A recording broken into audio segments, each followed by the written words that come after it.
Shelby. I was watching video that people were posting on Facebook Saturday morning from out at the beach, and some of the highest waves I have seen in quite a while because of the wind. And all of those boaters, if they had watched this program on Friday morning, we talked about gale warnings, we talked small craft warnings, we said Friday, Saturday, not great, and yeah, the winds were just howling. Well, I tell you, I mean, it's really changed from over the weekend. We had that dry north wind that came in, give us a cool Saturday morning, and the high winds, and now we're looking at soupy weather for most of this week. As a matter of fact, you can see right here, it's not at all cold, 62 as opposed to the 40s, and this overcast is also giving us some light rain. If you're heading out the door right now, nothing has been significant in terms of rainfall, but you're going to need the wipers, and it's rather sloppy out there, so do drive carefully. We managed to get up to 73 yesterday. Today we're going to start pushing it up higher and higher, up to about 78, 80 degrees. So here we are in the upper 70s, near 80, yet still overcast. Well, at this hour of the morning, the fog is not really a big problem, but it is beginning to sort of slow down things out in the outer areas. But in the city, we've got 5-mile visibility out at the airport. Gentle northeast winds today, and of course, that's turning around. This is the beginning of the big change. This southeast wind will be fairly strong for the next couple of days, but we've got a cap on top of us, basically what we call an inversion. And so that cap is going to keep all the humidity and moisture down on the ground where you and I are walking around.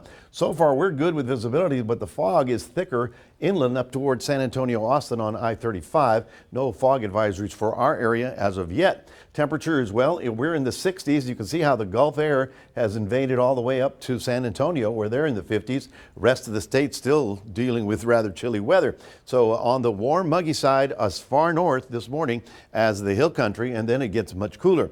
Radar Friday, the storm actually there's so much weather over the weekend. Friday, as the front that came through our area went through Dallas, they got snow. And then that system became the big snowstorm in the eastern states. I think we got some more video to show you of the big storm. This was a monster storm. From Chicago to Louisiana, people were getting influenced by this. I don't know if you've got family up there, but everybody from the Mississippi Valley eastward into the Ohio Valley were affected by it. It was about 8 or 10 tornadoes touched down, and those were the waves on Lake Michigan, which were slamming onto Shoreline Drive. So what we've got, and the reason for our soupy weather, is the front. The warm front is coming back with all the Gulf air, so that's that southeast wind that's going to be with us. It's going to be hanging around, giving us the cloud cover and the light rain and drizzle every night, every morning.